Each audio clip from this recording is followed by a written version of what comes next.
कुछ महीनों पहले नेपाल के रिमोट एरिया में 9000 फीट ऊंचे पहाड़ की चोटी पर ये हॉस्पिटल कुछ ऐसा दिखता था।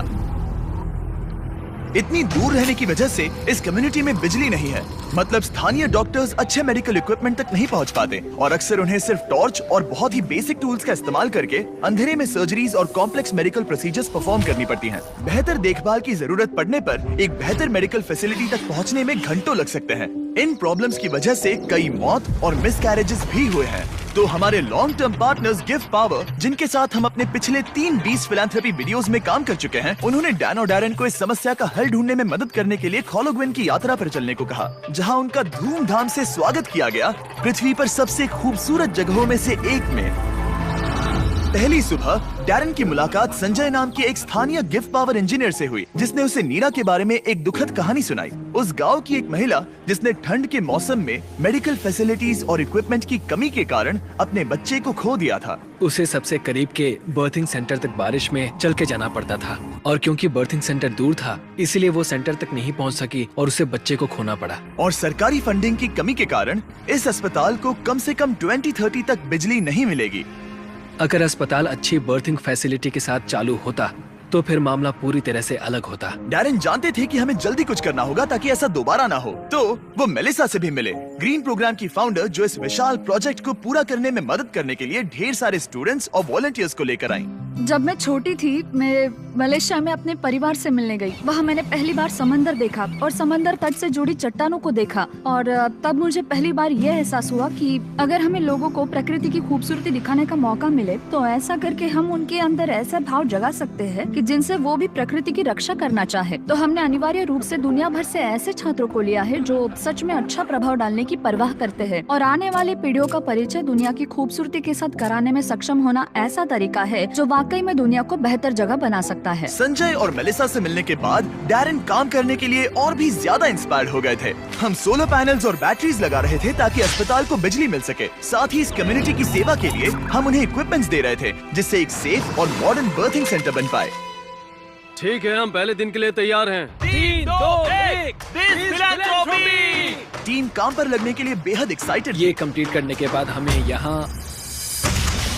यहाँ पर खोदेंगे। चलो चले। पहले दिन के अंत तक टीम सारी खुदाई और वायरिंग का काम पूरा कर चुकी थी।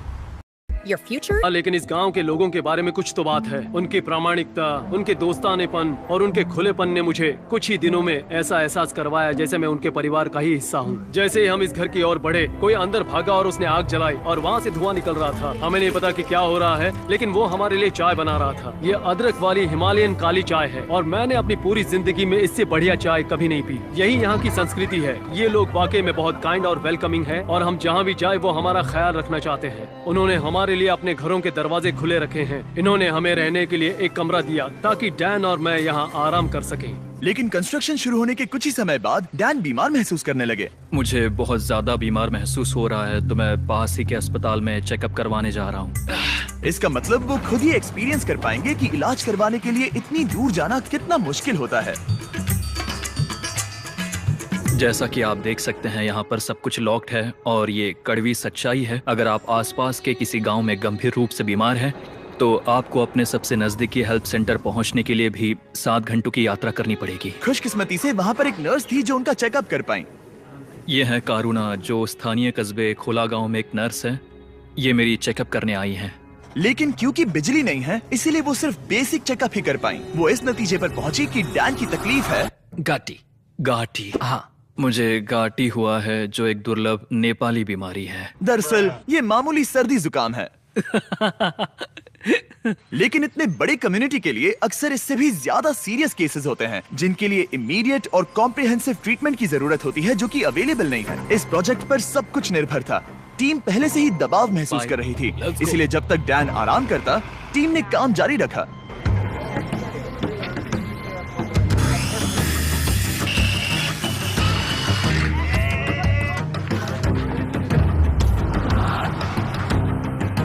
अब जब सपोर्टिंग स्ट्रक्चर तैयार हो गया था, हमने सोलर पैनल्स लगाने शुरू कर दिए थे। संभल के, हाँ, आराम से।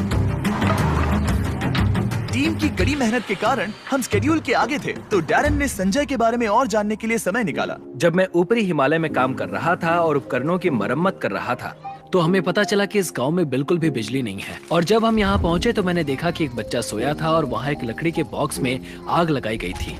और मेरे दिमाग में अचानक आया कि इस तरह के उपकरण हम भी बना सकते हैं। और उसके बाद मैंने यहाँ नेपाल में एक टीम बनाई और फिर हमने एक बेबी वार्मर बनाया, और हम इसे नेपाली में न्यानो न्यानी कहते हैं, जिसका मतलब है एक गर्म बच्चा। न्यानो नानी इतनी सफल हुई कि इसने यूएसए में पीपल्स चॉइस अवार्ड जीता। मुझे लगता है कि ये मेरे लिए एक सपने के सच होने जैसा है, क्योंकि मेरा लक्ष्य इस तरह के वार्मर का निर्माण करना और लोगों को जागरूक करना कि इस तरह के रिमोट एरियाज में हॉस्पिटल्स का क्या महत्व है। सिंपल मेडिकल इक्विपमेंट से जान बच सकती है, ये समझने के बाद डैरन ने 10 और बेबी वार्मर्स खरीदकर संजय को सरप्राइज किया, जिन्हें वो इस तरह के बाकी कम्युनिटीज को डोनेट कर सके। संजय, मैं तुम्हारे पास से 10 और बेबी वार्मर्स खरीदना चाहता हूँ, और तुम इन्हें जिस भी हॉस्पिटल या कम्युनिटी में बांटना चाहते हो वहाँ बांट सकते हो। तुम्हारा बहुत बहुत शुक्रिया डैरन, ये मेरे और मेरी टीम के लिए बहुत मायने रखता है। Thank you so much.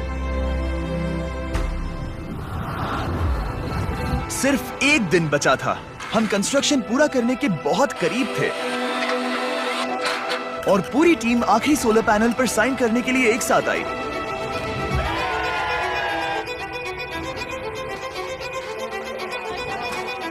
और डैरन को आखिरी बोल्ट टाइट करने का सम्मान मिला। हमने मिलकर बिना बिजली वाली इस टूटी हुई बिल्डिंग को पूरी तरह से एक अस्पताल में बदल दिया, जो इस कम्युनिटी के 16,000 से अधिक लोगों की सेवा करेगा। मैं इस बात का बहुत आभारी हूँ कि हम यहाँ आ पाए और उन्हें एक उपहार दे पाए जो इन लोगों के लिए और आने वाली इनकी पीढ़ियों के लिए एक सार्थक बदलाव लाएगा। अब रात होने के करीब है और समुदाय को सरप्राइज करने का समय आ गया है। मुझसे और इंतजार नहीं हो रहा। पहली बार लाइट को जलती देखने के लिए पूरा गांव अस्पताल के यहाँ इकट्ठा हुआ। सब लोग तैयार हैं? 3, 2, 1।